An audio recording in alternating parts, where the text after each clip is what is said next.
and welcome to Living It Up Local. And today we're speaking to Natasha Ulyanovsky. She is the musical director at Congregation Beth Israel, but she's most well known for her organ playing. And she's here to talk about a concert on March the 9th at Congregation Beth Israel called Bach to Shul, which I think has a double meaning. Why Bach to Shul? We have expression back to school.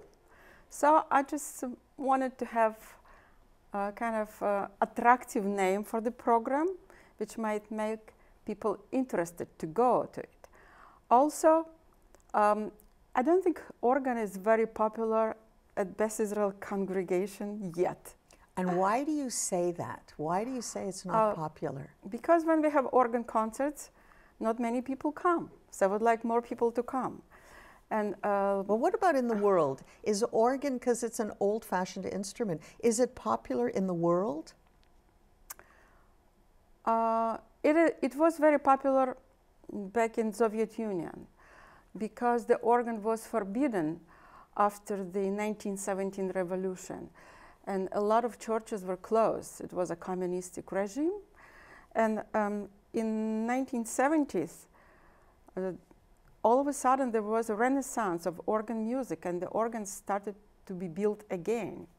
There were some old organs still saved in churches in Lithuania, Latvia, and Estonia, because these republics, I think they joined Soviet Union after the Second World War. So Beth Israel had a major renovation project, I remember years ago, to revive the Austin organ.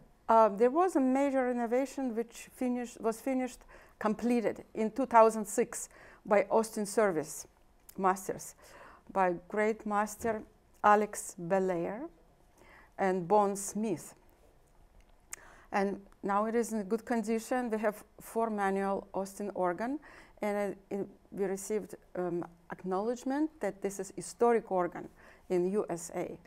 So I think Bach will sound really good on this organ. I would like more people to know actually about this treasure at the temple. But why is Beth Israel doing Johann Sebastian Bach? I mean, he's a Protestant, he's Reformed Protestant, he's not Jewish. Why a particular interest in Johann Sebastian Bach?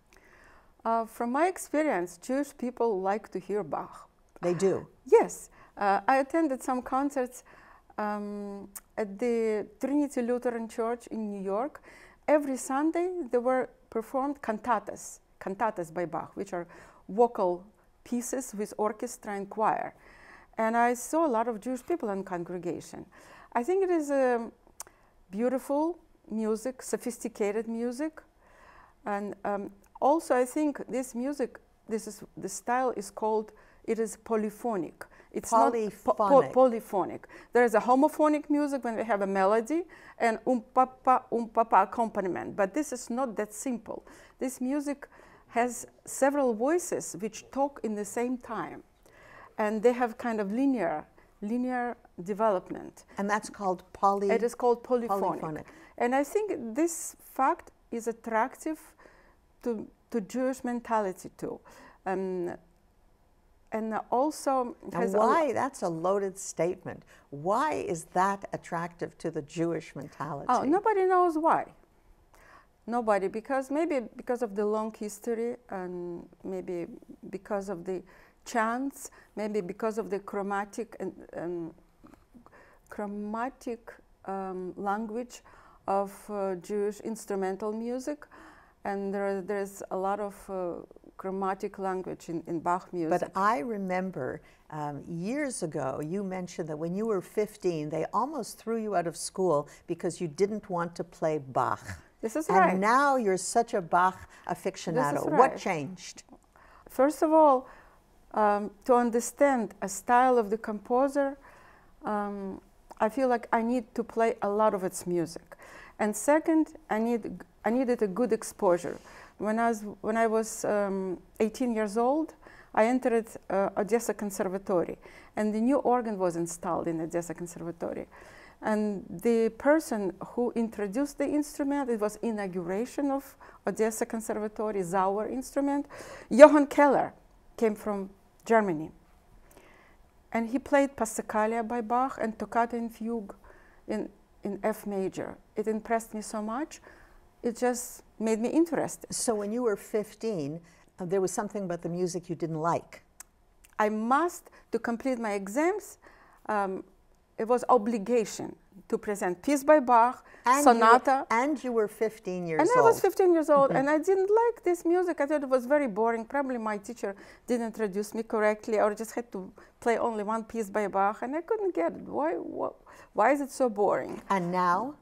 And then I studied actually a lot of music by Bach. Gradually, it started from Spark, which I received from Johann, and then I studied music with Leonid Roizman in Moscow Conservatory, with Leopoldas Digris in Vilnius, which is a great Bach lover. Now, isn't Bach well known also for the Halloween music? Oh, one piece, yes. Yeah, how does that go? Can you, what's that melody?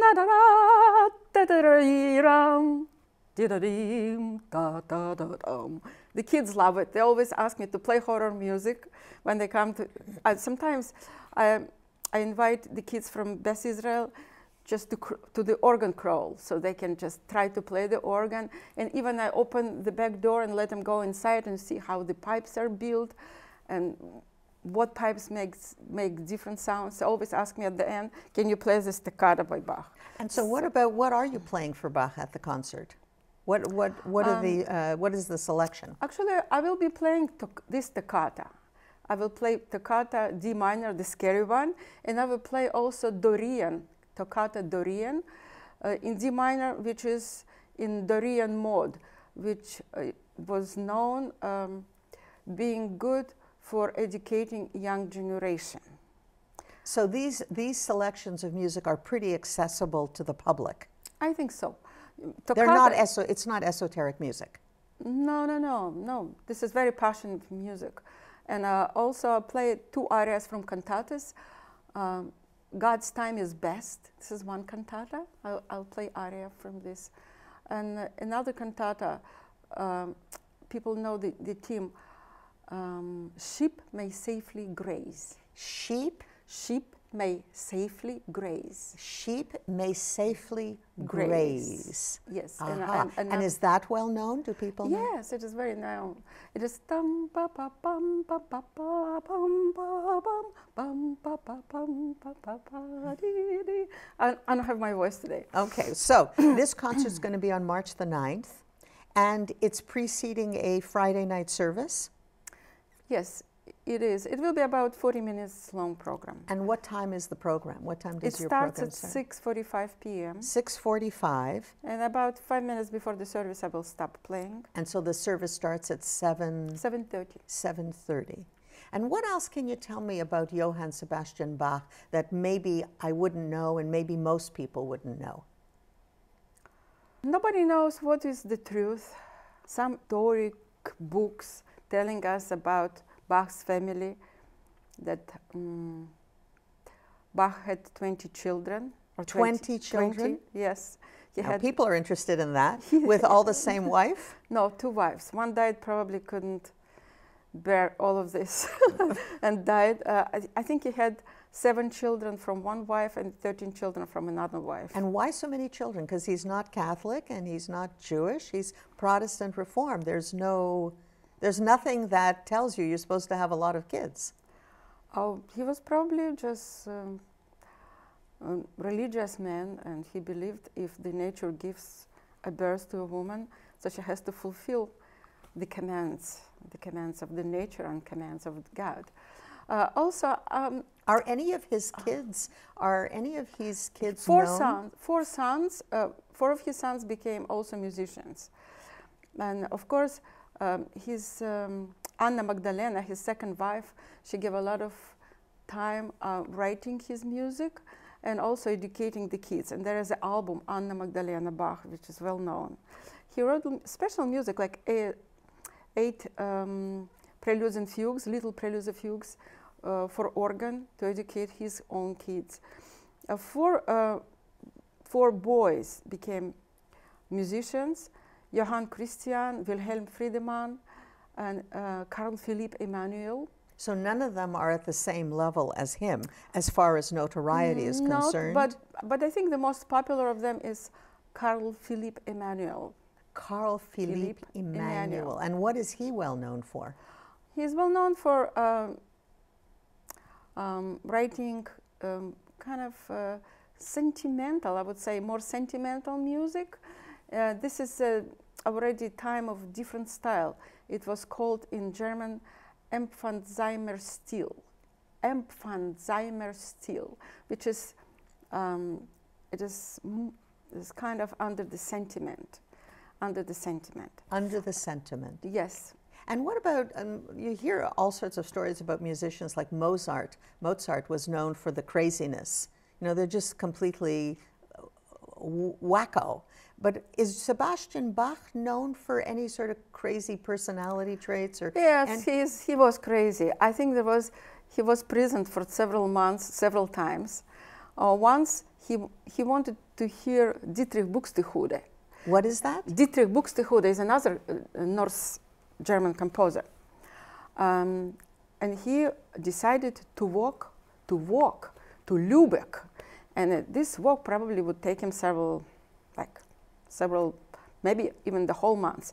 So he asked to be away for 6 weeks, but he came back only in 4 months. And for this, he was put in prison. But, put in prison for not? Yes, for not obeying the order, because he was employed. He was employed by church, by school. And second, but he was employed not to walk. He was employed. He was employed to play for the services and to educate children in religious school. He just didn't come in time, and so he was expected. It kind of ruined the curriculum of the school. Probably. So they fired him. No, they didn't fire him. He was too good to fire. So what did they do? So they just put him in prison. Put him in prison. Prison for a certain time, and then let him go and just continue his work.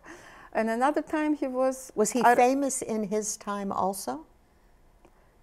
His time, was he well known? He was well known as a virtuoso organist, first of all, not as a composer.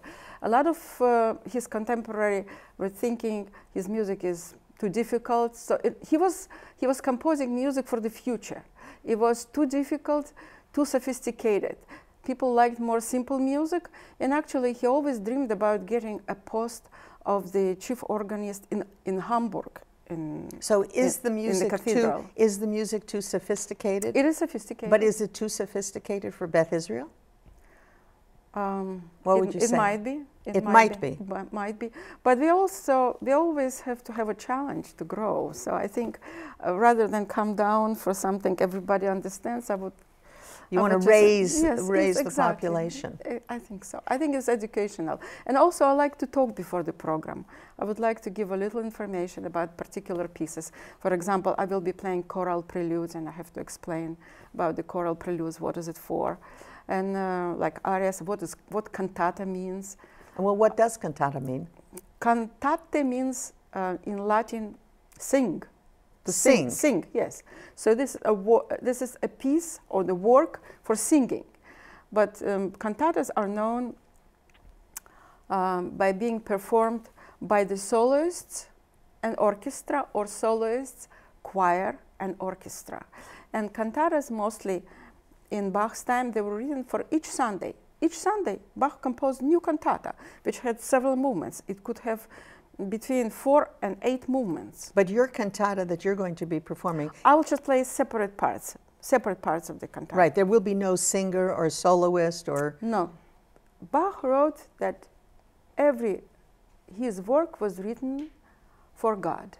For God? For the name of God. He was religious, you mentioned. He was very religious, every piece. He had several secular works, like Coffee Cantata, for example, about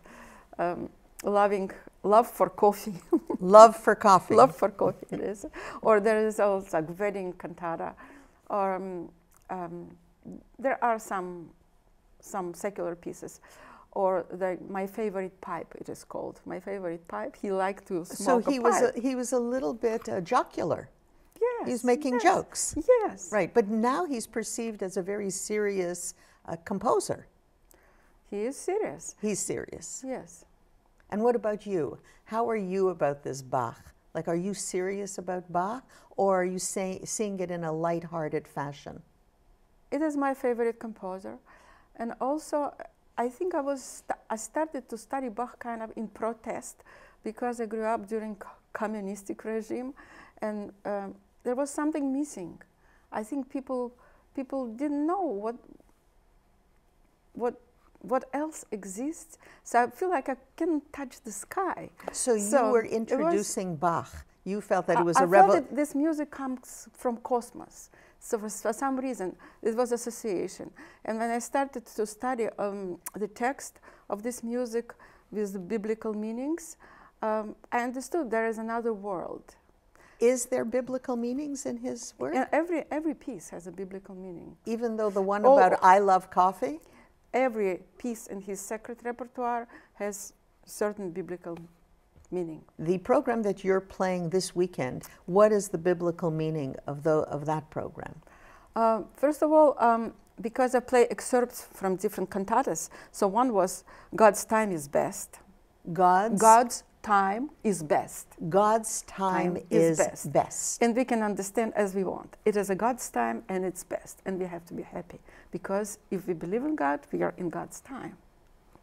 And second, sheep may safely graze. That's right, you mentioned that, yes, sheep may safely graze. It means just if God is watching over us, we can live in pleasure. Was he an educated man, Sebastian Bach? Oh yes, he was educated. I visited his house where he was born. Oh, that must have been interesting. In Eisenach.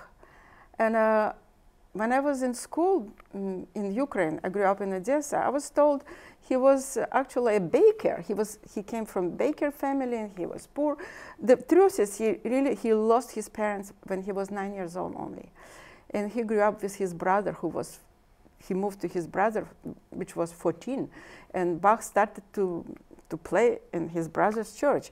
Of course, he was a wunderkind.